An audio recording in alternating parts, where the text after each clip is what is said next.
నమస్తే, welcome to మనం TV. నేను వలి. ఆంధ్రప్రదేశ్లో ఫలితాలకు సంబంధించి ఉత్కంఠ కనిపిస్తోంది. ఎవరికి వారు ధీమా వ్యక్తం చేస్తున్నారు. ఇటు వైఎస్ఆర్ కాంగ్రెస్ పార్టీ, ఆంధ్రప్రదేశ్ సంబంధించి ముఖ్య నాయకులందరూ కూడా ఈసారి గెలిచేది మళ్ళీ వైఎస్ఆర్ కాంగ్రెస్ పార్టీని 175కు 175 గెలవబోతున్నామని అంతే ధీమా కనబరుస్తున్న పరిస్థితి మనం చూస్తున్నాం. అలాగే ఇటు కూటమికి సంబంధించిన నాయకులు కూడా మాట్లాడుతున్నారు. ఈసారి ఎట్టి పరిస్థితుల్లో విజయం మాదే అవుతుంది, 125కి పైగా స్థానాలు గెలుస్తామని చెప్పకనే చెప్తున్నారు. సో గత వీడియోలో కూడా వైఎస్ఆర్ కాంగ్రెస్ పార్టీ అభ్యర్థులు ఎక్కడ గెలవబోతున్నారో ఒక వీడియో చేశాం. ఇప్పుడు కూటమికి సంబంధించిన అభ్యర్థులు ఎక్కడ అంటే ఉమ్మడి జిల్లాల వారీగా ఏ జిల్లాలో ఏ నియోజకవర్గంలో కూటమి అభ్యర్థులకి ఎక్కువ ఛాన్స్ ఉంది, కూటమి అభ్యర్థులు గుండె మీద చేవేసుకుని ఈ స్థానంలో మనం పక్కా గెలవబోతున్నామని ఏ స్థానం మీద వారు నమ్మకం పెట్టుకోవచ్చో ఈ వీడియో ద్వారా మీకు చూపించే ప్రయత్నం చేస్తున్నాం. మొత్తం ఉమ్మడి జిల్లాల వారీగా కూటమి అభ్యర్థులు ఎక్కడ గెలుస్తున్నారు అంటే పోలింగ్ ముగిసిన 10 రోజుల తర్వాత వచ్చినటువంటి లేటెస్ట్ ఇన్ఫర్మేషన్, అక్కడ తాజా పరిస్థితులకు అనుగుణంగా మాకు వచ్చిన రిపోర్ట్ని ఈ వీడియో ద్వారా మీకు తెలియజేస్తున్నాం. ముందుగా ఉమ్మడి శ్రీకాకుళం జిల్లా విషయానికి వస్తే ఇచ్చాపురం బెందలం అశోక్, పలాస గౌతు శిరీష, టెక్కలి కింజరపు అచ్చెన్నాయుడు, ఆమదలవలస కోన రవికుమార్, నరసనపేట బొగ్గు రమణమూర్తి, రాజాం కొండ్రు మురళి, పాలకొండ నిమ్మక జయకృష్ణ ఈ నియోజకవర్గాల్లో ఉమ్మడి శ్రీకాకుళం జిల్లాలో కూటమి అభ్యర్థులకి ఎక్కువ ఛాన్సెస్ ఉన్నాయి, గెలవటానికి చాలా స్కోప్ ఉన్నట్టుగా మాకు వచ్చిన సమాచారం. ఇక విజయనగరం జిల్లా పరిస్థితికి వస్తే గజపతి నగరం కొండపల్లి శ్రీనివాస్, నెల్లిమర్ల లోకమాధవి, విజయనగరం అదితి గజపతిరాజు, పార్వతీపురం బోనల విజయచంద్ర, బొబ్బిలి ఆర్ఎస్వికేకే రంగారావు, వీళ్ళకి చాలా స్కోప్ ఎక్కువ ఉంది, గెలవటానికి ధీమాగా వీళ్ళు ఉండొచ్చని మాకు వచ్చినటువంటి సమాచారం. ఇక విశాఖ ఉమ్మడి జిల్లాకు సంబంధించి విశాఖపట్నం ఉత్తరం విష్ణుకుమార్ రాజు, గాజువాక పాలా శ్రీనివాసరావు, విశాఖపట్నం తూర్పు వెలగూడి రామకృష్ణబాబు, విశాఖపట్నం దక్షిణం వంశీకృష్ణ శ్రీనివాస్ యాదవ్, విశాఖ పశ్చిమ పీజీవీఆర్ నాయుడు, పెందుర్తి పంచకర్ల రమేష్ బాబు, భీమిలి గంటా శ్రీనివాసరావు. మరికొన్ని నియోజకవర్గాలు ఉమ్మడి విశాఖ జిల్లాలో చోడవరం కేఎస్ఎన్ఎస్ రాజు, నర్సీపట్నం చింతకాల అయ్యన్నపాత్రుడు, పాయకరావుపేట వంగలపూడి అనిత, పాడేరు గిడ్డీశ్వరి, అనకాపల్లి కొనతాల రామకృష్ణ, యలమంచిలి సుందరపు విజయ్ కుమార్ ఈ స్థానాల్లో ఉమ్మడి విశాఖ జిల్లాలో ఈ స్థానాల్లో కూటమి అభ్యర్థులు గెలవటానికి ఎక్కువ ఛాన్స్ ఉందని మాకు వచ్చిన సమాచారం. ఇక ఉమ్మడి తూర్పుగోదావరి జిల్లా విషయానికి వస్తే Amalapuram Aithabathula Anandarao, P Gannavaram Giddi Satyanarayana, Kothapeta Bandaru Satyanandarao, Mandapeta Vegulla Jogeswararao, Rajahmundry city Adireddy Vasu, Rajahmundry rural Gorantla Puchi Chowdary, Jaggampeta Jyothula Venkatapparao. మరికొన్ని స్థానాలు ప్రతిపాడు వరుపుల సత్యప్రభ, పిఠాపురం పవన్ కళ్యాణ్, కాకినాడ రూరల్ పంతం నానాజీ, పెద్దాపురం నిమ్మకాయల చినరాజప్ప, అనపర్తి నల్లమిల్లి రామకృష్ణారెడ్డి, కాకినాడ సిటీ వనమాడి వెంకటేశ్వరరావు, ముమ్మిడివరం దాట్ల సుబ్బరాజు ఈ నియోజకవర్గాల్లో కూటమి అభ్యర్థులు గెలవటానికి చాలా అంటే చాలా స్కోపు ఇక్కడ కనిపిస్తుంది. మెజారిటీ నియోజకవర్గాలు ఇక్కడ కూటమి అభ్యర్థులకి స్కోప్ ఉన్న పరిస్థితి ఉంది. ఇక ఉమ్మడి పశ్చిమ గోదావరి జిల్లా పరిస్థితి చూద్దాం. కొవ్వూరు ముప్పిడి వెంకటేశ్వరరావు, నిడదవోలు కందులు దుర్గేష్, ఆచంట పితాని సత్యనారాయణ, పాలకోలు నిమ్మల రామానాయుడు, నరసాపురం బొమ్మిడి నాయకర్, భీమవరం పులవర్తి రామాంజనేయులు, ఉండి రఘురామకృష్ణరాజు, తణుకు అరిమిల్లి రాధాకృష్ణ, తాడేపల్లిగూడెం బొలిశెట్టి శ్రీనివాస్, గుంటూరు పచ్చమట్ల ధర్మరాజు, ఏలూరు బడేటి రాధాకృష్ణ, గోపాలపురం మద్దిపాటి వెంకటరాజు, పోలవరం చిర్రి బాలరాజు, చింతలపూడి సోంగార్ రోషన్. ఇక్కడ వీళ్ళు గెలిచేందుకు అవకాశాలు చాలా స్పష్టంగా కనిపిస్తుంది మాకు వచ్చిన లేటెస్ట్ రిపోర్ట్ ప్రకారం. ఇక ఉమ్మడి గుంటూరు జిల్లాకు సంబంధించి సమాచారం చూద్దాం. మొత్తం 17 స్థానాలు ఉన్నాయి ఇక్కడ.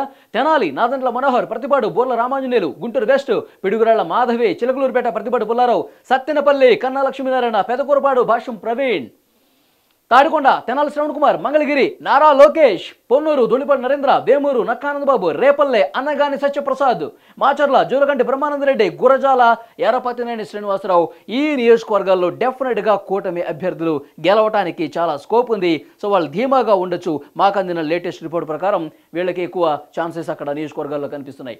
ఇక ఉమ్మడి కృష్ణా జిల్లా నూజివేడు కొలుసు పార్థసారథి, గన్నవరం యార్లగడ్డ వెంకటరావు, గుడివాడ వెనిగండ్ల రాము, కైకలూరు కామిరెడ్డి శ్రీనివాసరావు, పెడన కాగిత కృష్ణప్రసాద్, మచిలీపట్నం కొల్లు రవీంద్ర, పెనమలూరు బోడే ప్రసాద్.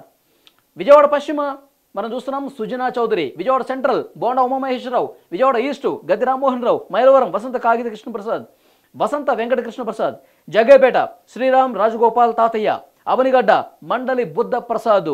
సో వీళ్ళకి గెలవడానికి చాలా స్కోప్ ఉన్నటువంటి పరిస్థితి కృష్ణా జిల్లాలో ఉంది. ఇక నెల్లూరు జిల్లా పరిస్థితి చూద్దాం. కావలి కావ్య కృష్ణారెడ్డి, కోవూరు వేమిరెడ్డి ప్రశాంత్ రెడ్డి, నెల్లూరు సిటీ పొంగూరు నారాయణ, నెల్లూరు రూరల్ కోటమిరెడ్డి శరత్ రెడ్డి, గూడూరు పాశం సునీల్ కుమార్, వెంకటగిరి కురుగొంట్ల లక్ష్మీ సాయి ప్రియ. ప్రకాశం జిల్లా విషయం చూద్దాం. ఒంగోలు దామచర్ల జనార్దన్ రావు, కందుకూరు ఇంటూరు నాగేశ్వరరావు, కొండేపి డోలా బాల వీరేంజనేయ స్వామి, మార్కాపురం కందుల నారాయణ రెడ్డి, కనిగిరి ముక్కు ఉగ్ర నరసింహారెడ్డి, దర్శి గొట్టిపాటి లక్ష్మి, పర్చూరు ఏలూరు సాంబశివరావు, అద్దంకి గొట్టిపాటి రవికుమార్, చీరాల మధులూరి మాలకొండ యాదవ్, సంతనూతలపాడు బొమ్మాజీ నిరంజన్ విజయ్ కుమార్. సో ప్రకాశం జిల్లాలో ఈ నియోజకవర్గాల్లో కూటమి అభ్యర్థులు గెలుపు మీద చాలా ధీమా పెట్టుకోవచ్చు. సో మాకు అందిన లేటెస్ట్ ఇన్ఫర్మేషన్ ప్రకారం సో కూటమి అభ్యర్థులకు చాలా ఛాన్సెస్ ఈ నియోజకవర్గాల్లో కనిపిస్తున్నాయి. ఇక ఉమ్మడి అనంతపురం జిల్లా రాయలసీమ విషయానికి వస్తే పెనుగొండ కురుబ సవిత, హిందూపురం నందమూరి బాలకృష్ణ, పుట్టపర్తి పల్లె సింధూరారెడ్డి, సింగనమల బండారు శ్రావణిశ్రీ, కళ్యాణదుర్గం అమిలినేని సురేంద్రబాబు, ఒరవకొండ పయ్యావుల కేశవ్, రాప్తాడు పరిటాల సునీత, గుంతకల్లు గుమ్మనూరు జయరాం, రాయదుర్గం కాలవ శ్రీనివాసులు. అది అనంతపురం జిల్లాకు సంబంధించి లిస్టు. పూర్తిగా ఈ అభ్యర్థులు గెలవడానికి ఎక్కువ ఛాన్సెస్ ఇక్కడ అనంతపురంలో కనిపిస్తున్నాయి. ఇక చిత్తూరు జిల్లా విషయానికి వస్తే పీలేరు నల్లారి కిషోర్ కుమార్ రెడ్డి, పోతులపట్టు డాక్టర్ కలిగిరి మురళీమోహన్, నగరి గాలి భానుప్రకాష్, కుప్పం నారా చంద్రబాబు నాయుడు, చంద్రగిరి పులివర్తి వెంకటి మణిప్రసాద్, తిరుపతి ఆరణి శ్రీనివాసులు, పలమనేరు ఎన్ అమర్నాథ్ రెడ్డి. చిత్తూరు జిల్లాలో ఈ నియోజకవర్గాల్లో వాళ్ళు గెలవటానికి ఎక్కువ ఛాన్సెస్ కనిపిస్తున్నాయి. పోలింగ్ అయిన తర్వాత 10 రోజులకి చేసినటువంటి లేటెస్ట్ రిపోర్ట్ను బట్టి కూటమి అభ్యర్థులు ఈ స్థానాల్లో బలంగా ఉన్నారు. గెలుపు మీద చాలా ధీమాగా ఇక్కడ కనిపిస్తున్న పరిస్థితి కనిపిస్తుంది. కడప జిల్లా విషయానికి వస్తే మైదుకూరు, ప్రొద్దుటూరు, రాజంపేట. మైదుకూరులో పుట్ట సుధాకర్ యాదవ్, పొద్దుటూరులో వరదరాజులరెడ్డి, రాజంపేట సుగవాసి సుబ్రహ్మణ్యం గెలిచే ఛాన్సెస్ కనిపిస్తున్నాయి. మొత్తం 10 స్థానాలుంటే ఉమ్మడి కడప జిల్లాకు సంబంధించి 3 మాత్రమే కూటమి అభ్యర్థులు గెలుపొందబోతున్నారని మాకు వచ్చిన సమాచారం. మెజారిటీ 7 స్థానాలు. ఎందుకంటే కడప కొంత వైసీపీకి అనుకూలంగా ఉన్నటువంటి జిల్లా, ముఖ్యమంత్రి వైఎస్ జగన్మోహన్ రెడ్డి సొంత జిల్లా. సో కూటమి అభ్యర్థులు కొంత ఎదురీదక తప్పని పరిస్థితి. 3 స్థానాల్లో మాత్రమే కొంత ఎడ్జ్ ఉన్నటువంటి పరిస్థితి ఇక్కడ కనిపిస్తోంది. కర్నూలు జిల్లా విషయానికి వస్తే ఆలూరు వీరభద్ర గౌడ్, ఎమ్మిగనూరు జయనాగేశ్వరరెడ్డి, పత్తికొండ కె శ్యాంబాబు, ఆళ్లగడ్డ భూమా అఖిలప్రియ 4 స్థానాల్లో మాత్రమే కూటమి అభ్యర్థులు ఇక్కడ విజయకేతను ఎగరవేసే ఛాన్స్ ఎక్కువగా ఉంది. సో వీళ్ళకి ఎడ్జ్ ఇక్కడ కనిపిస్తుంది. ఉమ్మడి కర్నూలు జిల్లాలో మొత్తం 14 స్థానాలుంటే 10 స్థానాలు వైసీపీ గెలుస్తుంది. కేవలం 4 మాత్రమే ఇక్కడ కూటమి అభ్యర్థులు గెలిచే పరిస్థితి ఉందని మాకు అందినటువంటి సమాచారం. సో ఇది ఇటు ఉత్తరాంధ్ర నుంచి, తర్వాత గోదావరి జిల్లాలు, తర్వాత ప్రకాశం, నెల్లూరు, తర్వాత ఈ రాయలసీమ జిల్లాలకు సంబంధించి గెలవబోయే అభ్యర్థులకు సంబంధించి ఇవాల్టికి మాకు అందినటువంటి లేటెస్ట్ ఇన్ఫర్మేషన్. పోలింగ్ జరిగి 10 రోజులు పైగా కావస్తుంది. ఇప్పుడు మేము తీసుకున్నటువంటి అభిప్రాయం ప్రకారం అక్కడ పోలింగ్ పర్సంటేజ్ని బట్టి, ఆ తర్వాత అక్కడ ఉన్న స్థానిక పరిస్థితులను బట్టి, అక్కడ ఉన్నటువంటి వేవ్ను బట్టి మా అబ్జర్వేషన్ ప్రకారం కూటమి అభ్యర్థులు రాష్ట్ర వ్యాప్తంగా 118 స్థానాల్లో, నేను చదివినటువంటి పేర్లు మొత్తం కూడా 118 నియోజకవర్గాలు, ఇక్కడ కూటమి గెలిచే అభ్యర్థుల పేర్లు చదివి వినిపించిన పరిస్థితి కనిపిస్తుంది. సో ఓవరాల్గా చూసుకుంటే కనుక 118కి కొంచెం అటు ఇటు అయినా 10 స్థానాలు ప్లస్ ఆర్ మైనస్ వేసుకుంటే 108 నుంచి 128, అంటే కొంచెం పెరగవచ్చు, 118 కంటే తగ్గే పరిస్థితి కనిపిస్తుంది. యావరేజ్గా చూసుకుంటే కనుక 118 స్థానాలకు అటు ఇటు వచ్చే అవకాశం కనిపిస్తుంది. 10 స్థానాలు డెఫినెట్గా కూటమికే ఈసారి అధికారం అని ఇప్పుడు మాకు అందినటువంటి లేటెస్ట్ రిపోర్ట్గా కనిపిస్తుంది. మేము గతంలో కూడా వైసీపీకి సంబంధించి గెలిచే అభ్యర్థులు చేశాం. వాళ్ళకు కూడా 57 స్థానాలు మేము ఇచ్చిన పరిస్థితి కనిపిస్తుంది. 57కి పెరిగితే ఒక 10 అటు ఇటుగా పెరిగే ఛాన్స్ ఉండొచ్చు, కానీ సో అధికారం మాత్రం కూటమి వైపే ఉన్నట్లుగా మాకు అందిన లేటెస్ట్ రిపోర్ట్.